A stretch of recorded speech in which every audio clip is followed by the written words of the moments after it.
Aujourd'hui, c'est la journée de la femme digitale, dont vous faites partie, vous serez présente à l'événement.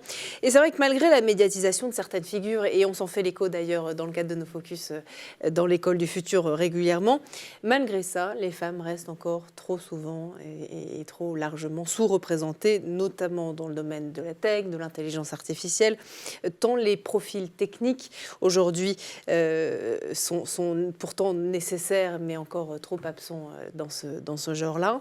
Fort de votre expérience, Céline, et de votre parcours aujourd'hui, quels sont les obstacles spécifiques que vous avez pu observer ou auxquels vous avez été confrontés et sur lesquels vous avez pu prendre du recul aujourd'hui?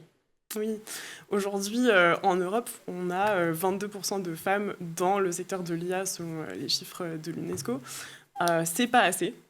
Et moi, je suis persuadée que l'innovation vient de la diversité. Et je le vois d'ailleurs dans mon parcours en voyant que j'ai pu mélanger différents milieux. Donc pour moi, c'est vraiment primordial qu'on encourage des femmes à se lancer dans des secteurs où il n'y a pas assez de femmes aujourd'hui. Ouais.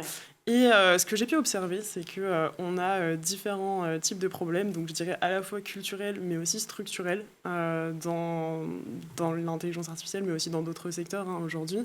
Et ça commence très tôt.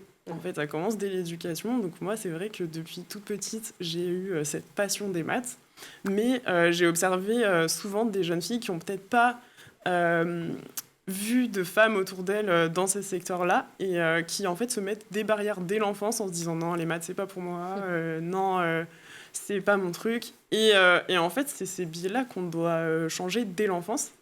Et ça, à mon sens, ça passe par la représentation. Donc, voir des femmes qui sont dans le secteur de la tech, voir des femmes qui aiment les maths, qui en parlent, et qui sont prêtes à aider, mentorer, pourquoi pas des femmes, des jeunes filles plutôt, déjà, dès l'enfance.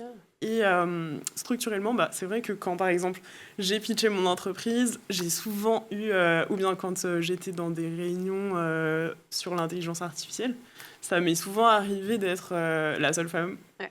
Et donc, c'est sûr que c'est pas évident. C'est difficile à porter aussi, j'imagine. Oui, ça peut être difficile à porter et on se pose la question de sa légitimité. Bien sûr. C'est plus dur de prendre position, de partager son point de vue et de faire une place alors qu'on a totalement notre place dans ce secteur-là.